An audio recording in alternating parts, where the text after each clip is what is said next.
Hey, thanks for watching today. We're excited to share with you the Mississippi 2024 tax lien auction season. They have been released. Starting this week on Monday, they started releasing, and finally we saw the last couple, we hope, the last couple auctions get released today. So we're going to talk about what we've seen so far in the releases and how these auctions are run, where you can buy, and how to research the property. So we're going to try to give you everything you need to get started if you're looking at investing in Mississippi 2024 tax lien auctions, or any other year for that matter. This should help you out. And if you're already familiar with Mississippi tax lien auctions, we'll have a lot of stuff in here that is specific to this year and should be helpful to you, whether you're a beginner or an expert here. So let's get started and talk about when is the fall auction season for Mississippi. It basically happens all in one day. Pretty much every county auctions on the last Monday of August, which this year will be August 26th, so that's pretty soon. We don't have a ton of time to research now. The tax liens that you're buying are 18% interest rate, foreclosable, premium bid with a 2-year redemption period. I know that's a mouthful. Hang with me because we're going to come back to that in a few minutes and go into detail on how these auctions work and what you're buying. But that's the headliner. So almost every county in Mississippi participates in spring auctions. There's maybe 3 or 4 exceptions, not very many, but you're going to get a wide variety that I'll show you in a second of counties to choose from and properties. So the research for these auctions is basically just the 2 weeks starting mid-August. Like I said, I think August 12th rather was when the first auction showed up, and they trickled in a few days over the week until this morning. The final 2 we think were released.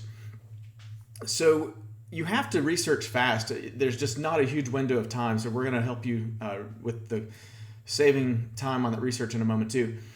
But basically, the delinquent tax lists are circulated by the tax collector in advance of the sales, and they're officially advertised a couple weeks in advance. And you can use Parcelfare to research these properties. It's the best way to save time and get through over 100,000 properties to research, so you can bid with information and not just blind. So we need to distinguish here. We're talking about the fall auction season, not the spring auctions, which can get confusing. The spring auctions are where the leftovers will go from the fall auction this year. So 2024's fall auction leftovers go to the 2025 spring auctions. It's just a second chance for the counties to liquidate some of these tax liens. And it is a very limited run. There's only 12 counties participated in 2024, so that's kind of your 10 to 12 counties seem to participate each year. Those lists get published in early March, and their auctions are going to be the first Monday in April. So that's a different auction season you can check out in the spring. But for now, we're in the big auction season where most of the counties are selling tax liens at auction in the fall.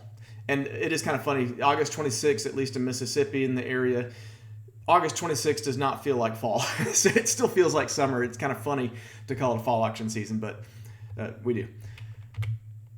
So what's available in this year's tax lien auctions? We'll go through that and say there are 128,162 properties advertised for tax liens right now. This may change up or down in today because we've noticed a few properties getting added to some counties and a few new counties popping up. There were a couple that were advertised with dates that the lists were either empty or just not available, so we think they're not participating. But this number could go up. It will definitely go down after some of the redemptions are happening. They only have a couple weeks now to redeem their liens, but owners could pay their taxes. The size of the auction, there's $110 million in delinquent tax revenue. That means that's the taxes that they're trying to recover that they did not receive in property tax in the last year. We represent this by the bid amounts. That's basically the opening bid should be roughly the taxes owed, so it is an estimate. The total property value advertised is around $6.7 billion. I would even say it's higher than that because they're going off county valuations, which can be a lagging indicator and older valuations. So on the average, this number should be a little higher if you were to look at real appraised value of the property. The average property value of everything is about $52K. And then on the structure side, about 61% of these properties have structures. That's pretty common in tax lien auctions where you kind of go by like a 2/3 rule usually. The average property value with a structure is actually kind of low on a national scale of $63,000. So let's talk about the counties that advertise the most liens. We'll just go top 10 here and see the properties column on this screen is the number of properties advertised, then followed by structures. So you can see the breakout of each county and how many structures they have in those properties. You'll notice Hinds County is twice as big as the next biggest, which is Harrison. So Hinds County is the western part of Jackson, Mississippi. We'll show you on the map in a minute. That is going to have the most tax liens available to choose from. The auction value in Hinds County alone, property value is over $760 million, and taxes due roughly $20 million is what they're trying to recover. So I'm not going to read all these numbers to you. You can pause the video and dig into this table if you want to, but this gives you a good idea of the largest counties. So I wanted to circle back and talk about how the auctions are conducted. At the beginning of the video, I touched on it, but let's break down what those mouthful of words meant. The premium bid format, it means that investors will bid up in fixed increments starting with the amount due. So that's the amount due is the opening bid, and you just bid up. It's kind of like the most bland traditional auction format you can think of is I bid, let's say the minimum bid is $400 and you bid $500 and so forth and so on until someone bids the highest bid and they win the tax lien because they bid the highest bid. Now, don't get this confused with tax lien auctions where they bid the interest rate down. The interest rate is going to be 18% regardless of the winning bid. That rate does not go down. Okay, so that's in the plus column for you as an investor. You get to keep that interest rate. The redemption period is 2 years, meaning after 2 years you can begin the foreclosure process on the liens. And this is a good thing to dig into and understand. Mississippi has a first place and second place if you're buying liens. If you're buying the second year of a lien and not the first, that's going to be tricky for you. I don't have a lot of information in front of me right now about how that plays out, but I would recommend if you're buying a second year lien, understand what you're buying from the auction rules and from how the counties work. So the most important part of this slide, if you don't hear anything in this whole video, I always like to give you the appealing parts of a market, but I want to talk to you, especially for first-time investors, about these tax liens that you're buying. When a tax lien is redeemed, that means the owner comes back and pays the taxes, and if they redeem it after you've already purchased the tax lien, only the taxes owed and interest are awarded to you as the investor, which means, so $500, let's say, where the taxes owed plus interest, that's what you're going to get back. But the amount that you overbid is not coming back to you. You do not get refunded on the overbid. And I think Colorado is another state kind of like this, and there's probably a few others I'm not thinking off the top of my head, but this is an important nuance, a very big distinction to make with other tax lien auctions is I just hate it. Every year I hear somebody say, hey, I bought a bunch of Mississippi tax liens, and the first one redeemed, and they only gave me back the opening bid plus interest, or the taxes owed plus interest, and I lost $2,000 or whatever their overbid was. I just want to try to help you out. I feel like every year somebody gets burned by this, or probably a lot of people. So be sure that if you apply overbid to a property, now your strategy is not my strategy. I don't know what your plan is, but if you're applying overbid, you'd better be ready to lose that money in the case of a redemption. So you want to keep that overbid kind of low. I wouldn't bid thousands of dollars over. If you overbid at all, keep it low, because you stand the chance of losing it if the owner redeems. If you happen to know the owner will not redeem, then you might give yourself a little more buffer there and overbid higher. But in that case, you know something other people don't know, is that if you're just confident that this owner is not going to redeem for whatever reason. But yeah, I wanted to take a minute and really give you both sides of this. We're talking a lot about how many properties are here and the benefits of investing here, but we have to be fair and give you that piece too. So on that note, let's switch over and talk about the live demo. We're just going to go through in Parcel Fair and look at some of these properties firsthand. We'll start with the auction calendar here on Parcel Fair. I've chosen Mississippi, and we're looking at the month of August. And you'll notice that like Hinds County, the first one, has a D1 indicator here. That's like a district or division 1, I think. They've divided the county into 2 auctions. But if you don't want to look at them separately, you can look at on the map here. So the green button clicks I can say map all the properties in the county. That's going to show me everything at auction, everything over the counter in any auction. Or I can look at, if I just want to see that District 1 auction only, I can do that too. If you're a list person, you have the same two options for a list. List everything in the county or list just what's in the auction, okay? So there's a few other counties like Jones and Harrison that split up.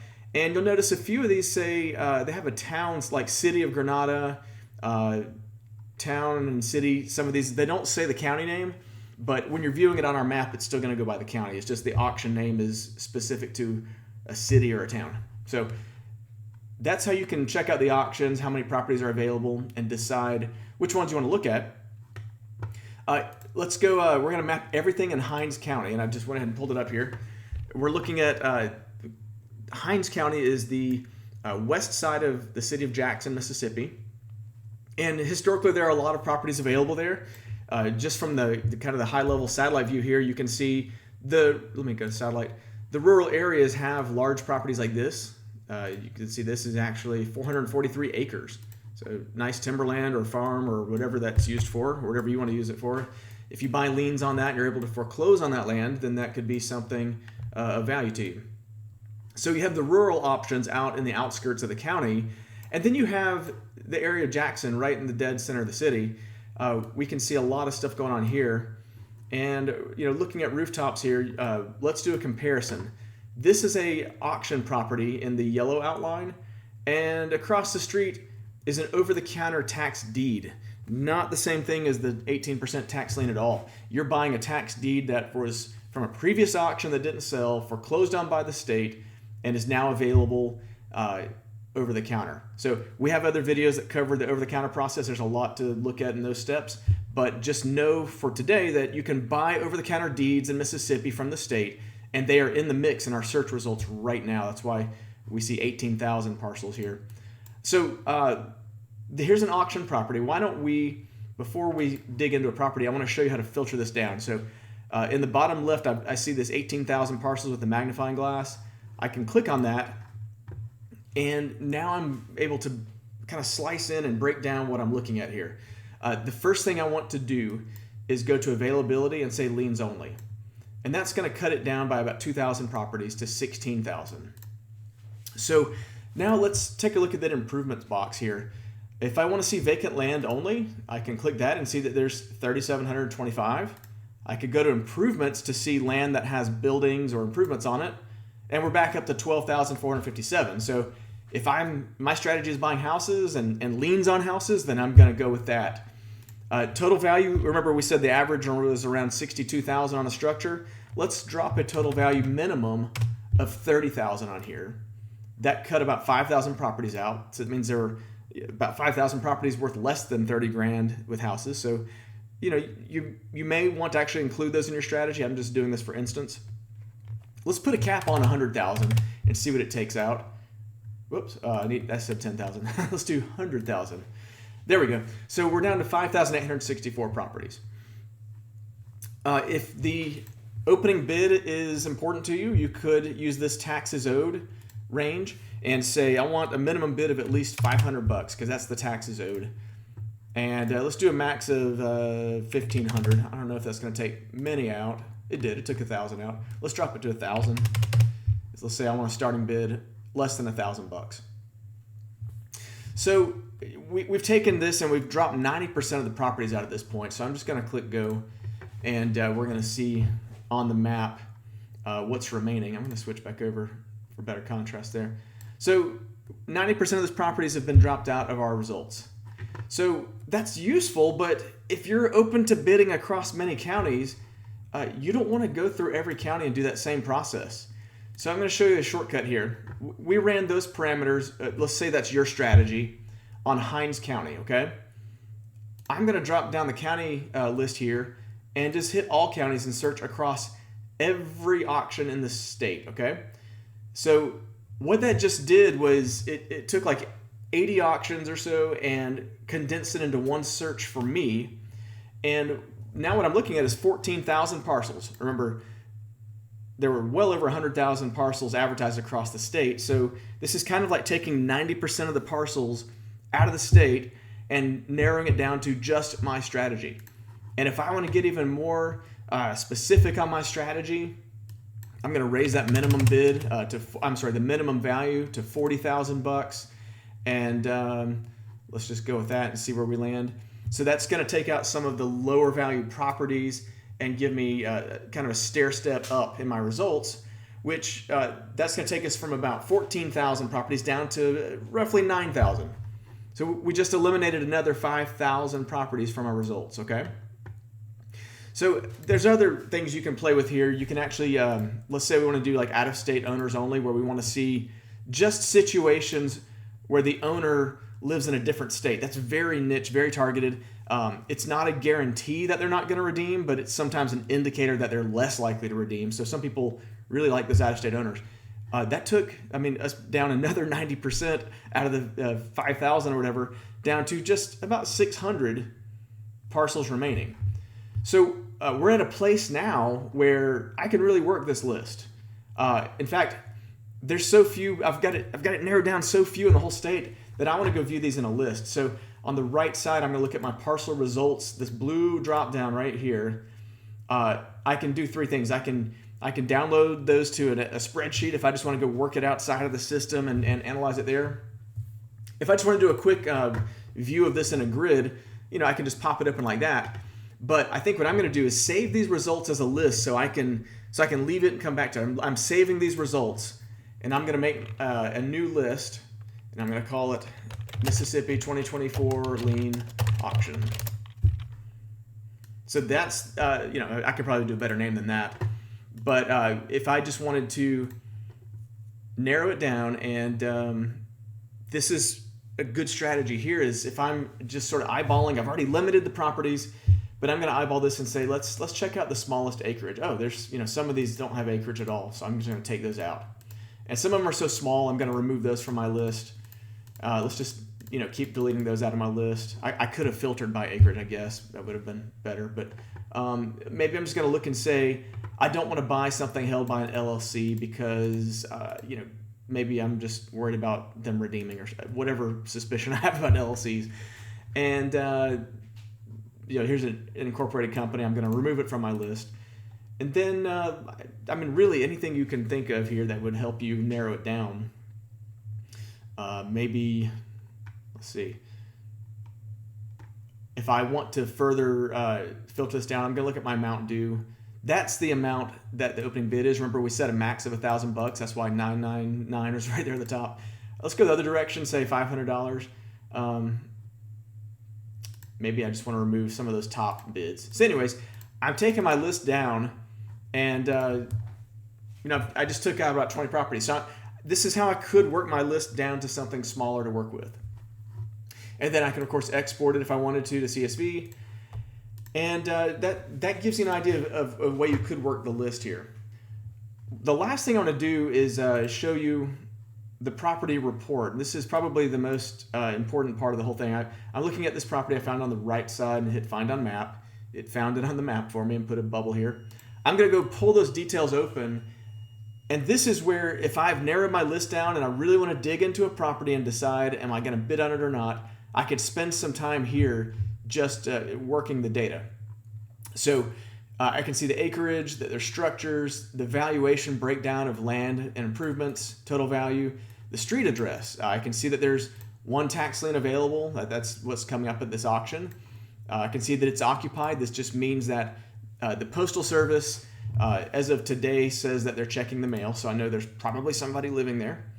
Legal description below that if I want to really dig into that. I could save this to my favorites by just clicking that button. I'm going to come back to the purchase options in a second, because on the right side over here, I have links to county resources. I can go search for this on the Rankin County property tax site, which is running slow today, so we'll just close out.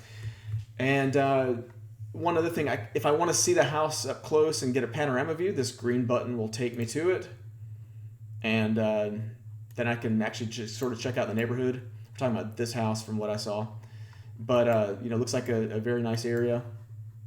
Not concerned about the neighborhood.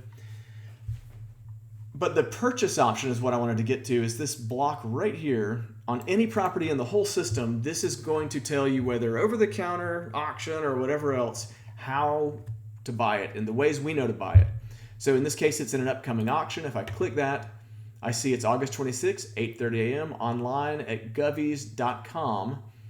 And I can click the blue button to go register for the tax sale, or the green button to go view Govies' auction list. This is going to take me to their page that shows me the properties. And if I wanted to place bids, this is kind of a jumping off point once you've registered, where you can go start placing bids on these properties in advance of the auction. So this is your lifeline to the auction website right here on the purchase options. Lastly, I remember I put this in a list on the. This is the list section right here. I could create more lists, add it to other lists. Just keep, I could do lists of houses with red roofs or lists of blue houses, whatever I wanted. This is up to you how you want to create your lists and track them. If I wanted to put some notes in and say a nice neighborhood or something like that, or maybe I could say roof damage if I wanted to come back in later and know that there's roof damage. This is a great thing, especially if you have a team using Parcel Fair, multiple people. You can see each other's notes, see each other's lists, and kind of leverage each other's research. If I had attachments like additional photos or documents, I could upload those and track them in Parcel Fair just to kind of keep it all in one place. And everything below that is kind of more detailed information. You can see that this was in a previous auction last year, so that's good to know that it was in the 2023 auction as well. So that's top to bottom how you would research a single property if you wanted to really dig in before you bid on it. And I think it really gives you a leg up over the other investors that are just seeing sort of a 2 or 3 data points on a property. We're trying to give you the data points we think you would use and filter by those, and then a lifeline to the auction site and the county sites so you can keep going as far as you want to go on any property that you find. So I hope this was helpful. If you are investing in Mississippi's tax lien auctions this year, please let us know how it goes. We'd love to hear your experience, your successes, anything that you run into problem-wise, and just how that played out for you. It helps us inform people. And again, hope this was helpful. Please like the video if this is the kind of content you want to see more of, and subscribe to our channel if you'd like to be notified when these type of videos come out.